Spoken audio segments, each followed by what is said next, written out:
This is Axis and Allies on the Tour Less channel. This is a setup you probably have not seen before. It's for a house rule that I call Against America, and it's going to be a cracker.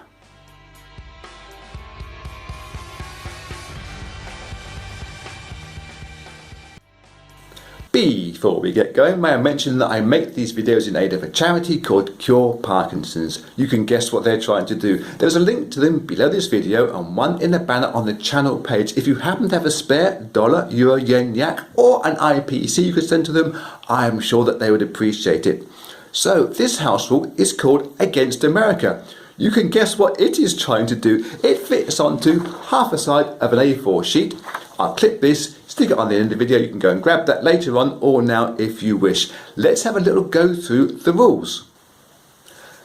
Against America house rule supposes that in an alternate history, towards the end of 1942, leaked details of the Manhattan Project got out to the world and transformed the world order.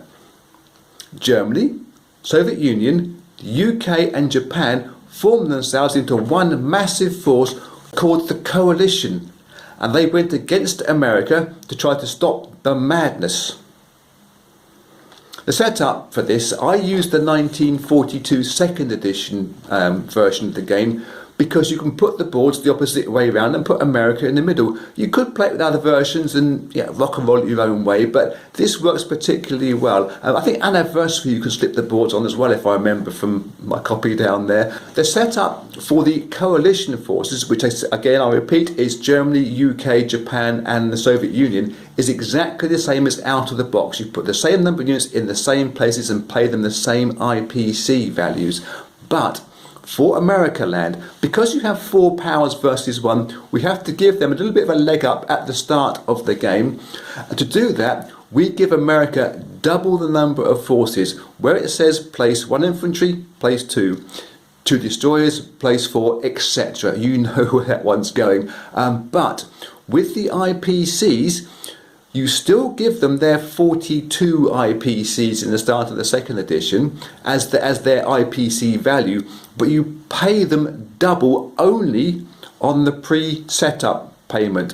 When it comes to their collect income, they collect the regular value. There's also quite a major change to their positioning. Though you put all the units as per out of the box, once you set up, you move 10 land units from the North American continent down southwards. Any 10 land units, 6 into Brazil. It's any 6 of your choice. You put 2 into Central America and 2 into West Indies. That's where I get the 10 in total from. And it's land units of your choice into there. This is because of the win condition of the game. This game only lasts 8 turns. That is the cut-off maximum. It can be won before that by the coalition. The coalition could win this game by taking both American victory cities, which I believe is Washington and San Francisco in this version, and also taking Brazil, which is why we preempt this and move 6 units down to Brazil in the first place. If the coalition do that on any round and hold it to the end of that round, which is the end of the American turn, then the coalition would win this game. It's too easy then for America just to bulk up all the units into one place and just hang on for dear life. Not a very interesting game for the American side. So to give the Americas a chance of winning the game, they have to keep hold of Washington and San Francisco, but not necessarily Brazil, but they must also capture 3 enemy territories. That's 3 territories that were once part of the coalition. If they can hold their 2 cities and capture any 3 territories regardless of where they are, then America can win this game. Other than that, it would be a draw. So that the cut-off point for America is 8 rounds, but the coalition could win it earlier. It does make some more interesting tactics than I first thought of when envisaging the idea for this game to stop the madness of the atom bomb. So for America tactically, what are they going to do? Grabbing 2 states up there in Western Canada could be a real fillet in their cap. It's 2 of the 3 territories they have to grab because they start off being coalition places, but also it would block the coalition from parking planes, etc. in eastern Canada. That would be a jump-off point for the coalition forces. Same as West Indies here. If the coalition can grab that off of America, that could be a good place for them to start attacking America from. Soviets have the biggest, most difficult job because of moving us all the way over from their very much western territories across the Atlantic. Transports means they're not going to arrive there till turns 3 or turns 4 at the earliest, and not in great numbers. They can't really come across the Pacific because they have to use Japanese transport, and using other people's transport is a real pain in this game. So the Soviets may be just sorting out the American forces in China. The UK are the nearest forces to America, but again, their money is not great. It's Germany that are going to make the biggest press forwards in terms of their location and their finances, we believe. And Japan, well, they're a big force, but they're facing a big navy. So if America land were to spread themselves out for these 3 victory territories, taking Canada will be a good start. Whether they can hang on to it is a different matter. Taking a Pacific island or 2 or 3 to start distracting the Japanese down here would be a great idea. But do America also ship units across to Africa? That would draw a lot of these European forces down south. There's lots of different tactics to think about in this game, and lots of new ideas of how you finance it and how you regulate it logistically. So I would suggest, with the logistical problems involved in this game, and it being 4 powers versus 1, the game is really very much suited to solo play, possibly a 2-player game. But it does mean that America are going to be spending a lot of time shilly-shallying around and making small grabs. But the coalition player is spending a lot of time with lots of headaches trying to decide how it moves 4 lots of units and 4 lots of powers through from one side of the map or t'other. So we're going to play this game from the viewpoint of the American player. Anytime America's involved in the battle, we're bringing that to you then, and do the dice rolls live to keep the action flowing and fun. So the next thing you're going to be seeing is any kind of action that happens against America. We may be using submarines to attack America. We may be having a massive fleet battle in the Pacific. I can't see that. I'm not sure Japan is strong enough early on, but certainly I think there'll be some action down in China. So I shall see you when the first dice rolls happen against America. We are early in turn number 1. It's taken a while to formulate a full plan. Quickly run through what's happened so far. Soviets have moved into Szechuan and taken an IPC from America. They haven't got enough forces there to actually come through and fully attack the Chinese forces. That's probably going to be left to Japan for later on.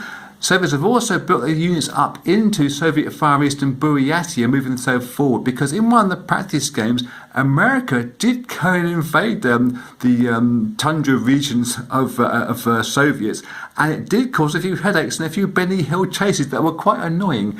Other than that, the Soviets have bought themselves some transport.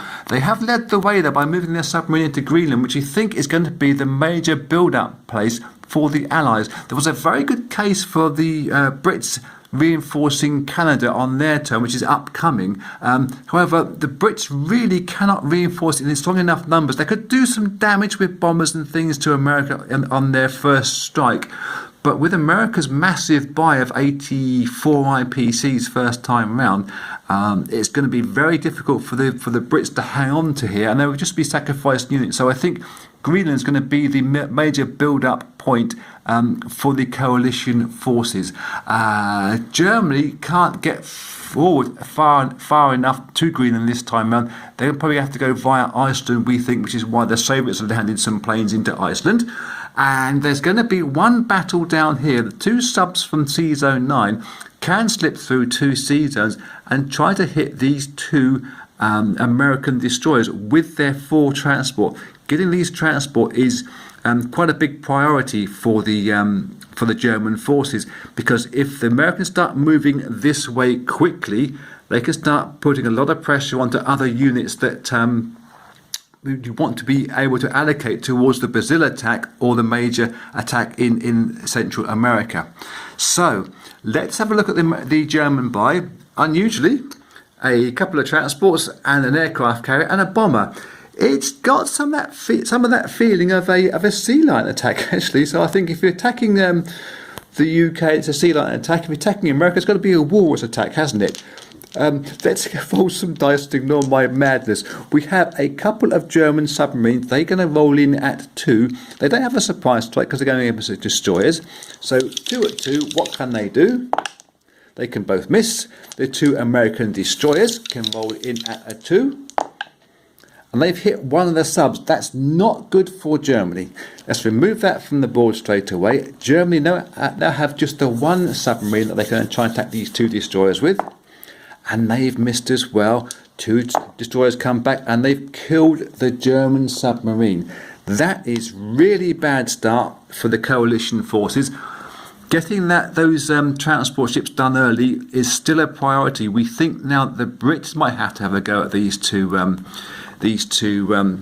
destroyers here. They've got a small piece of fleet here, which was going to be used as an evacuation force, getting this tank out of Eastern Canada. They have a bomber here. A bomber can come 1, 2, 3, 4 and hit this lot over here, along with this destroyer, and then go and land in Canada. Obviously, it's leaving itself wide open for a reprisal attack from the Americans on their turn. That, I think, is what we're going to have to be seeing upcoming shortly. Following the disaster that was the German Wolfpack's attempts at taking out those 2 American destroyers here, the Germans have moved their units north, south and westwards, going up into Iceland, a big base up there now, with a major part of the German flying wing. And down south they're moving into Africa to cover off any possibility of America coming down into the African continent. It could cause a few problems should they get there in any kind of numbers, and just generally spread themselves towards the coast here of France and Normandy, Bordeaux. Brits have bought themselves 3 destroyers and a transport ship. They're going to go into Sea Zone 7 afterwards, but Germany have also landed one of their planes from Norway into Eastern Canada to help out. We're not entirely sure what's going to happen yet, but we think that the British bomber that's going to come over from the UK and hit this small fleet along with one of the destroyers is going to have to land back into Eastern Canada. Should this be a successful mission, the UK could yet still load a couple of units across into Eastern Canada and have enough to be a bit of a thorn in the side, although they are going to be partially sacrificial. Should this attack fail here in Sea Zone 11, then we may just have to leave the aircraft, the bomber, hung out to dry along with the German bomber as well, and move the tank back out of the way. It's all a little bit up in the air at the moment. A lot's going to depend on this attack. So to that end, let's roll this attack out. We have 1 British Halifax bomber that's come over 1, 2, 3, 4 and can land back in Canada, and the 1 destroyer from Sea Zone 10 has moved in as well. So we have a bomber at 4, which is the black dice, and a destroyer at 2, which is the red dice.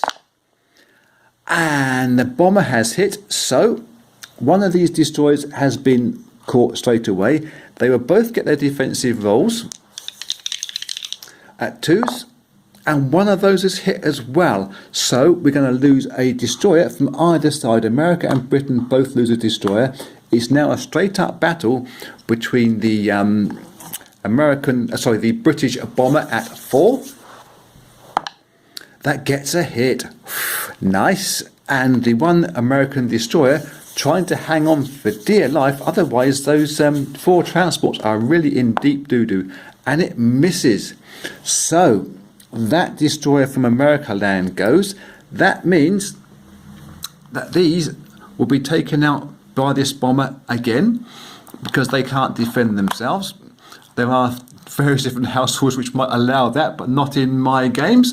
So at the end of this turn, this British bomber must now land 1, 2 back into here, and I think once I get all the non-com moves sorted out, we will be shipping in a couple of units from the UK on this transport, 1, 2 into Eastern Canada. This transport will be coming back to pick up new units, and I guess America with whatever they can, if they're brave enough, 2 bombers, two fighters and some infantry artillery or infantry that's in there can get into Eastern Canada. Just try to clear that bit out and then reload with their massive 84 IPC by back into Eastern and Western United States later on. But that's for a long way down the road just yet. Let me clear everything up, do the non-com moves, and we'll look at Japan's opening moves. Well, after the UK's success down there in Season 11, they have managed to land a couple of fighter planes also into Eastern Canada. They come over from the UK.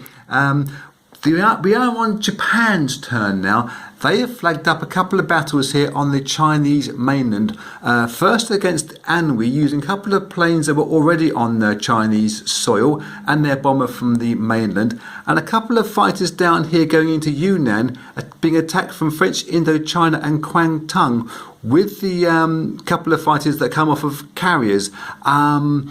There's going to be a plan to pull back most of the Japanese fleet, and it's pulling back this early in a game where we have to hurry up and move forward. But there is method in my madness. They're going to move this fleet back into Sea Zone 61 because it's the only sea zone where Japan can actually combine all their transports and their battleships and carriers, etc., into one place. Otherwise, they're going to be left with a couple of smaller fleets which are slightly vulnerable to this larger American fleet at Pearl Harbor. And Japan really aren't strong enough. I thought very hard, but Japan aren't strong enough to attack this Pearl Harbor fleet this early on, where everything's been doubled. So let's get this battle number 1 on the board into Anhui, and I will see you there. So here are the protagonists on Japan's side: a bomber, a couple of fighters, and I guess 7 infantry there against 4 American infantry. It should happen within 1 or 2 rolls. We've got to think it's going to, don't we? So 1 bomber at 4 and a couple of fighters at 3. Let's see what the air units can do first. And that is 2 hits off of America. That's 2 of their infantry straight away been moved behind. And we now have the 7 infantry all going in at 1. I don't have enough dice for that, so I do 6 plus 1 red. There's no artillery involved for the Japan here, and they have scored 2 hits. Just about got that in 1 roll. Nice. What can America land do in reply with their Anhui forces? It is 4 at 2. We use 4 black dice for that in reply. At least the air wing is going to be safe for Japan, and just the 1 hit. Ooh. That was a bit of a stronger attack, an easier attack for Japan than we first thought. So, all those units are going back into Anhui. The fighters are going to be landing somewhere on the mainland, we think. We maybe get a fighter back to Japan. I have to recount that, but certainly that bomber can get back to there. And I will see you for battle number 2 shortly. Battle number 2 lacks the heavy hitting of that bomber, but we do have 2 fighters and plenty of artillery to go with our infantry units that are going in there from Japan. Let's roll this out then. We have 2 at 3 for the fighters, and we're going to have 4 at 2 for the infantry artillery combination. That was 5. Let's get the right number of dice, and there'll be 1 guy on his own going in naked at the end should we need him. Oh man alive, that's a good roll. That is actually wiped the Americans out in 1 roll again. Japan are hot. That's the 2 fighters there at 3. That is the 2 infantry artillery combinations there at 2. There's only 4 units for America in there. They are all gone in 1 roll. Fantastic news for Japan. Not good if you're an American supporter. Let's roll the American reply. 4 at 2. And they just scored 1 hit again, like their compadres from the other battle. 1 guy goes away from Japan, 4 guys go away from America. All of these units that are remaining will go into Yunnan. It does free up the Brits to be able to move freely from India to Burma. They were really there as a covering force.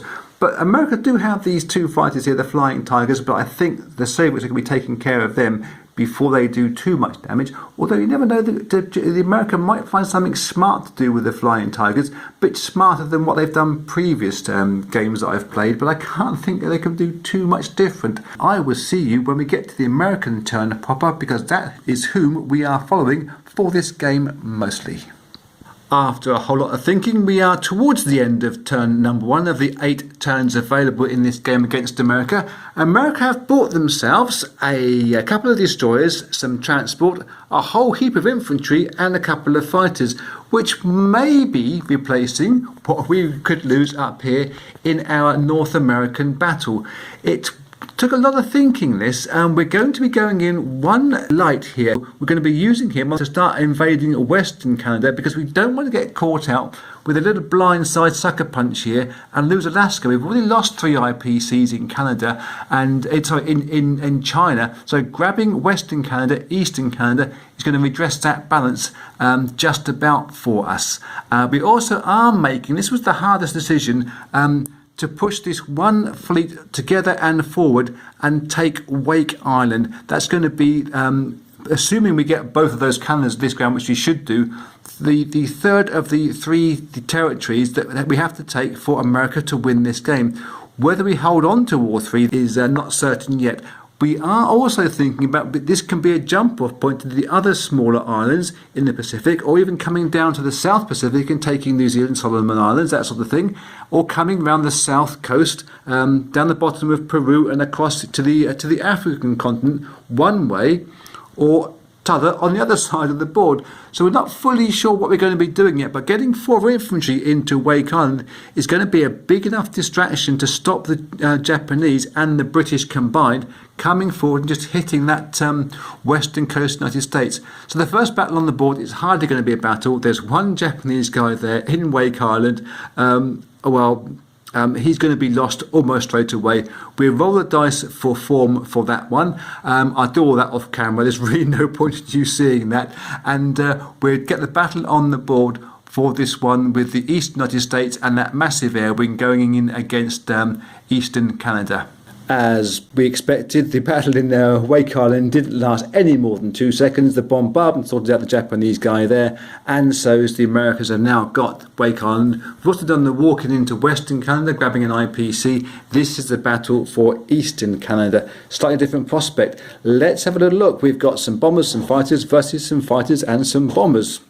Pretty much so. The advantage is just about there with the Americans here. Let's roll the bombers in. 2 bombers at 4 for America, and then we have 1, 2, 3, 4 fighters and 1 tank, all going in at 3. So 4s and 3s on a nice big roll.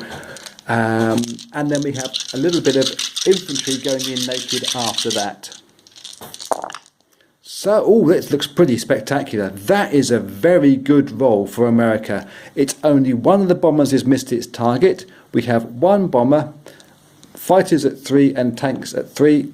That is 6 off of the coalition forces straight away. That is huge damage. I really wasn't expecting that. It caught me out. I wasn't expecting such huge damage. Let's think. We have 1, 2, 3 infantry straight away. The bomber, I suppose, is expensive, but that's a unit that's going to have to go. They can't fight back very hard. 1, 2, 3, 4, 5, and the German fighter 6. That is massive, massive, massive, massive. And we haven't rolled the 3 infantry at 1. It is possible, it is entirely possible, with a good roll, America could roll the coalition here. It's not going to happen, surely. 3 at 1. Can they get 2 hits? Oh my giddy aunt. That's one of those mic drop moments.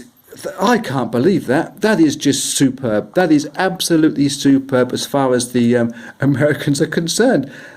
We've done it. They have now taken Canada much more easily than we thought. Let's look at the fight back, though, obviously, from the coalition forces before we decide fully how good that was. But it was pretty spectacular, wasn't it? There is 1, 2, 3 fighters in there. 2 are British and 1 is German. And there is 1 tank from the Brits that was started off in Eastern Canada. So we have 3 at 4 and 1 at 3. Hot dice. And we have we've got 3 hits out of that. That's actually quite strong. Those are the fighters, that's the tank. So 3 hits will take off the 3 American infantry. Let's see what else happens. So we do want to get those 3 IPCs for that state, so we might take some damage on a plane if necessary. All that's left now for the coalition forces is 2 British infantry at 2 and a bomber at 1. So we have 2 at 2 and 1 at 1. Let's roll that out. This will be the end of the battle. And there is a hit by one of the infantry. We're going to have to take that, I believe, on one of the planes. I'm sad to say this yet, but it's taken me a little bit of a pause, but we've got to take it on one of these fighter planes. Expensive, annoying, but we do want to grab the 3 IPCs. We're giving up. Let me have a little think about this. 1 second. That spectacular ride, I don't want to be undermined by some bad thinking by me, but I think we're going to have to lose that 1 fighter and load in what we can to Eastern Canada. I shall get everything tidied up and see you at the end of this turn. Well, here we are at the end of turn number 1. America have got back into Eastern Canada, and I've got some forces in Eastern United States ready to go up there to reinforce that area. Can't see the coalition going through and retaking it this time round, though. Yes, Germany could reach it and the Brits could back them up, but not in any great numbers. Despite the big air wing there, obviously the Germans can't land any planes into there. Soviets won't be able to attack that place in the first place. And the Brits haven't really got an air force to get anything involved in the action either. So we think that the coalition are probably going to be looking at Greenland as their jumping off point for their attack into the Americas next time round, which may be in turn number 3, turn number 4.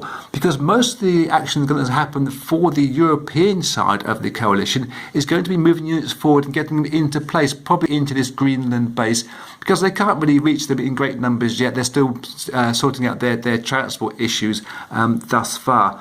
Action will probably happen in the Pacific, and we're not sure whether Japan are going to be attacking America in any kind of numbers on these islands. They certainly aren't going to be trying to retake Wake Island just yet, because this forces come together in a great number here. Probably going to be a Russian invasion of Szechuan just to finish that a little bit off and free up the Japanese and the Brits to be able to work their magic in the Pacific Ocean if they can do. Other than that, I will see you when something happens in turn number 2. Start of turn number 2, and the Soviets have brought themselves a couple of transport, a couple of tanks to start their conveyor belt rolling forward from Karelia. There's going to be a battle in Szechuan. The battle for Szechuan will be between 6 Soviet infantry and 1 tank, and 4 American infantry and 2 fighter planes. Going to be a tight one, but it's important that it gets done earlier rather than later. But I don't think that it should last too long, especially as Japan can finish it off in their turn, or even the Brits with their 1 plane that's hanging around the area too. Get on the battle board and I will see you there. Here we are on the battle board. Let's get ourselves rocking and rolling. We have 1 Soviet tank going in at 3, and we have 1, 2, 3, 4, 5, 6 infantry for the Soviets, all going in at 1. Let's see if they can get some damage done this time. Oh my giddy aunt. 3 of the infantry have hit. The tanks missed, but that's pretty damn good rolling by the infantry. That means 3 of the American infantry will be lost. That's a heavy hit first time round, but the Americans will get their reply. They have 2 fighters at 4 and 4 infantry with their 3 of them with their dying gasp, all are going in at 2s. Should do some damage to the Soviets here. Oops. And it's just the 1 hit. That's not very good for the Americans. Just 1 hit of that 2. So 1 infantry is lost. Clearly the Soviets will be buoyed by that, and they will try to get themselves into here on this turn. I didn't actually think that they would do it. I thought it might be a mop-up job by the Japanese later on, but let's get on with the Soviet second roll. 1 tank going in at 3 and 5 infantry going in at 1s. Can they repeat that sterling job from the first round? And they can. Wow, again the tank has missed. 2 infantry have hit. 1's a hot day, so let's have a look at this. This one infantry unit goes finally. One of the fighters goes finally. So in reply, America will have 2 fighters at 4 and 1 infantry at 2s. That is a bit of a turnip for the cook, expecting a strong opposition from the Americans. And 2 of their fighters have hit. That's 2 more Soviets have been lost from this battle. All that is left now in the Szechuan for the Americans is 1 lonely fighter. And for sure, the Soviets are going to take that on with 1 tank at 3 and 3 infantry at 1. Get our numbers right, adjust the camera. And again, it's the infantry that's done the mopping up job. The tank has been completely useless. I like T-34s usually, but not today, or they don't like me today. So the 1 American plane that's lost, it gets its final reply, the last of the Flying Tigers, and it gets hit. So 1 Soviet infantry is lost from the battle. All that will remain in Szechuan will be the 1 T-34, the useless T-34, and 2 infantry. His compadres in the Sterling battle have been lost this time round. I will see you, I suspect, not until the Japanese turn, because the rest of the European forces are going to be making manoeuvres, should we say. Well, we have reached the end of turn number 2 now, and let me say this, it's turned out to be quite a different game from some of the practice games that I've had with this, in terms of the aggressive positioning that all the protagonists have got themselves into this time. And as you can see, there's a large fleet here, represented by that button in the Iwo Jima Sea Zone, and also on Iwo Jima Islands is plenty of infantry, artillery and aircraft. America have pulled themselves back to the west coast. On turn 2, that hasn't happened before in my practice games. Maybe my theories and my plans are developing, I don't know. Let's have a little bit of a run through. Oh, before we do that, actually, talking of way ideas are developing, a friend of mine asked me during one of the practice games why I've chosen Brazil as one of the victory conditions for the coalition. This being a nuclear themed thing, stop the A-bomb. Why aren't we using one of the atolls as one of the places for the coalition to capture? Honolulu, Hawaiian Islands, would be the obvious choice to make because it is already an American victory city. Thing is, with this, Japan have got such a workload in the Pacific on their own because, yes, there's Brits over here, but there aren't many Brits and they aren't very strong. Japan have got to try to control this side of the map, threaten the west coast of America, dissuade America from doing too much over here, and perhaps roll around and try to capture or recapture islands that America might try to take. So the workload was too much. That's why we're not using Honolulu. In your version of this, you feel free to choose a different victory condition and make Honolulu one of the victory choices rather than Brazil. But I found it very difficult in the practice games to do that. So let's have a little look at what America have done thus far. They have moved some units down. They've emptied out Wake Island. It has to be now recaptured by the Brits or by the Japanese. Probably the Brits can go in there. But they've substituted that by moving 2 units down into New Guinea. There was a battle here versus the 1 Japanese infantry, and it was a score draw, but obviously America now take that island. It's now a bit of a pest. Britain have to come across here and take this island as well as that island. They've also taken 2 guys from Hawaii, brought them down on this boat. They're still now in the ocean, but they can threaten the Solomon Islands and New Zealand on a 2-to-1 battle. One of these guys has come on a transport ship all the way down, knocking things over. He's come all the way down from America. He can come down here and also join in these battles down here on the this side of the Pacific, or even drop across underneath Peru and Chile and go into the South Atlantic. So it's causing headaches all around. The first piece of aggression in this round was the Soviets moving into Greenland, grabbing that for free because it was unsupported, but they haven't got many units up there. But Germany and Brits have followed them in, and they've got a massive air wing there, most of which cannot reach Canada. So if they're going to be an attack into eastern Canada by any of those forces, it's going to be piecemeal and heavy losses against quite a large American defence there. They could, I suppose, ship down 1-2 sea zones, but America have loaded some units into here to protect their major eastern seaboard. And so it's going to be probably a more of a build-up by the coalition forces throughout round numbers 3 and 4 before they make a full-on attack. But you never know how aggressive it is going to be. It's been much more aggressive than previous try-throughs. Japan did move themselves into Iwo Jima.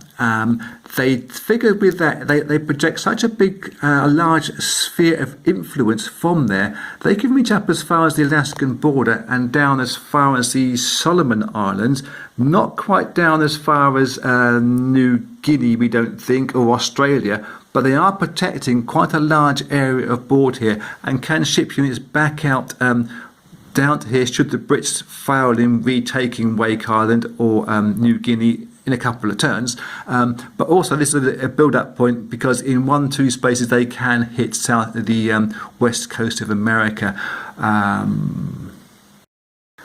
So taking a closer look at these two fleets there, that America could have moved from Wake Island into Iwo Jima and had a pop at the Japanese there. The thing is, with that fleet versus that fleet, very similar to this amount of shipping that America have and this number of planes that could have made an attack onto this coalition force over in Greenland. The problem would be in both cases that should America win these battles, it would put the coalition severely on the back foot on one side or even both sides of the map. However, if they got it wrong and the dice rolls went against them, even by a small degree, you'd have both coasts very vulnerable to attacks from huge numbers without enough navy or air to repel them. That's why America have been pulling back close to their coasts, and I think they're thinking more of a solid core base before they launch any kind of reprisal attacks or counter-attacks this time round. So I think really, as I touched on before, that it's going to be more of a building up of forces throughout turns 3 and 4. So I may be able to get 3, 4 and 5 done in the next video, but that will be enough for now. So until next time, be cool.